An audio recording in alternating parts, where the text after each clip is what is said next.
నిజమైన కళాకారుల సోదరులందరికీ హృదయపూర్వకంగా అభినందనలు. ఈరోజు ఇప్పుడే స్వామి గారు చెప్తున్నాడు, మెట్ట మధ్యాహ్నం ర్యాలీ చేసి అందులో చిన్న పిల్లలు కూడా ఆ ర్యాలీలో పాల్గొని ఆ విధంగా రావటం కొద్దిగా గొప్ప అని నేను చెప్పను, ఇబ్బంది పడుతూ వచ్చారు. అటువంటి ఇబ్బందులు పడకుండా కొంచెం ముందే జరుపుకోవాలి. కానీ ఇవాళ అనుక మన నాయకులు ఎవరు మీకు అందుబాటులో లేకపోవటం వలన, అనివార్య కారణం వలన టైం కొద్దిగా మీకు ఇబ్బంది కలిగేటువంటి పరిస్థితి వచ్చింది. అదేవిధంగా ఈరోజు 4వ రాష్ట్ర మహాసభను జరుపుకుంటున్నాం. ప్రజానాట్య మండలి అంటే ఉమ్మడి తెలుగు రాష్ట్రాల్లో కళలకు కాణాచి, ప్రతి కళ, ప్రతి ప్రజా కళ, అదేవిధంగా ప్రతి జానపద కళలకు, జానపద నృత్యాలకు, జానపద ఇతర సాంస్కృతిక జానపదంలో ఉన్నటువంటి దానికి అనుబంధంగా ఉన్న సాంస్కృతిక కార్యక్రమాలకు, దప్పైనా లేకపోతే దరువైనా లేకపోతే పల్లవి అయినా చరణమైనా ఈ అన్నిటికీ మూలాధారం ఎవరంటే ప్రజానాట్య మండలి. అంటే ఈ రాష్ట్రంలో నేనంటే మనల్ని మనం ఉత్సాహపరచుకోవడానికి చెప్పే మాట కాదు, ఇది వాస్తవం.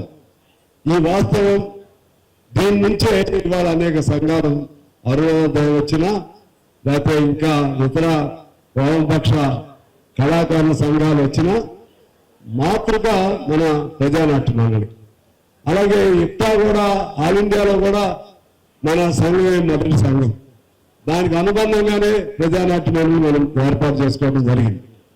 ఈ సందర్భంగా ఈ సంఘానికి సంబంధించి ఆనాడు మనం ఓన్లీ కళాకారుల సమస్యలే కాకుండా అసలు ఎందుకు కళలు అనేవి ఎప్పుడో చరిత్ర మొదలైన దగ్గర నుంచి వివిధ రూపాల్లో కళలు ఉండేవి.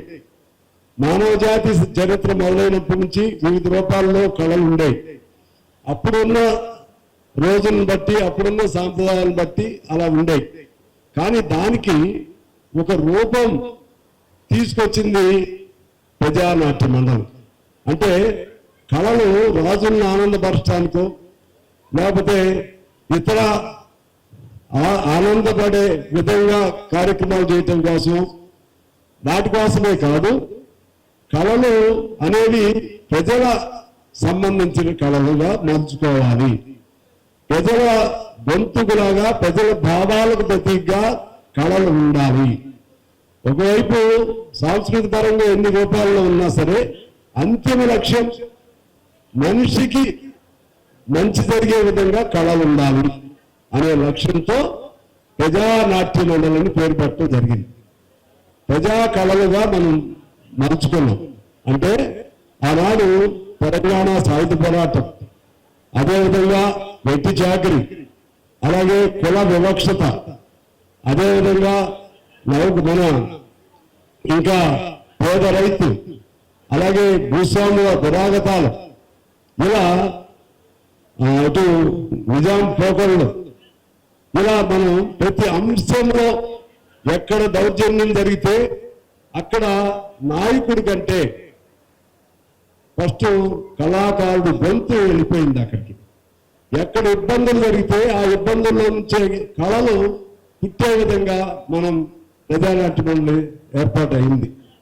తెలంగాణ ఆనాడు సుద్దాల హనుమంతు గారు కానీ, లేకపోతే ఇంకా వాసిరెడ్డి శంకర్ లాంటి వాళ్ళు, మాధురి కానీ, ఇంకా అనేకం, గరికపాటి రాజారావు గారు కానీ, ఈ విధంగా తెలంగాణలో కానీ ఆంధ్రప్రదేశ్లో కానీ సమస్యల కోసం పుట్టింది మన ప్రజానాట్య మండలి. తర్వాత ప్రజానాట్య మండలి మీద బ్యాన్ వచ్చిన తర్వాత, నిషేధించిన తర్వాత, కమ్యూనిస్ట్ పార్టీని నిషేధించిన తర్వాత వీళ్ళందరూ వివిధ రూపాల్లో సినిమాల్లోకి అక్కడ ఉండి మన వాయిస్ వినిపించవచ్చని వెళ్ళటం జరిగింది.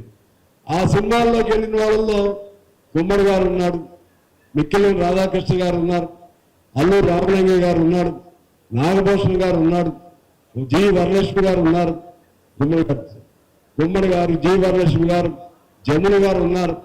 ఇంకా అనేక మంది ఆనాడు మ్యూజిక్ డైరెక్టర్స్ ఉన్నారు, కవులు, కళాకారులు, గొప్ప గొప్ప రచయితలు అందరూ కూడా సినిమా రంగం వైపు వెళ్ళటం జరిగింది.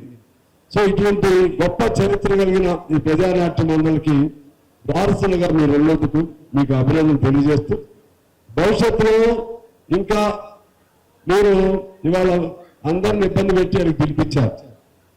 ఇక్కడ పిలిపించడమే కాకుండా మీరు చేయాల్సింది ఏంటంటే ఏ జిల్లాకు ఆ జిల్లా అనేక కళారూపాలకు సంబంధించిన కార్యకర్తలను మీరు తయారు చేసుకుని నిర్మాణపరంగా విస్తరించబడే విధంగా, తద్వారా ఆనాటి గొప్పతనం చెప్పుకోవడమే కాకుండా ఈనాడు కూడా ప్రజల సమస్యల పైన కార్మికుడు, లేకపోతే గిరిజనులు, దళితులు, లేకపోతే ఎవరి సమస్య పైన సరే ముందు గొంతెత్తి గళమెత్తి నిలదించేటువంటి రంగం ఏదైనా ఉందంటే అది ప్రజానాట్య మండలి అనే పేరు సంపాదించుకోవాలని కోరుతూ మీ అందరికీ నేను అభినందన తెలియజేస్తూ సెలవు తీసుకుంటున్నాను. Thank you.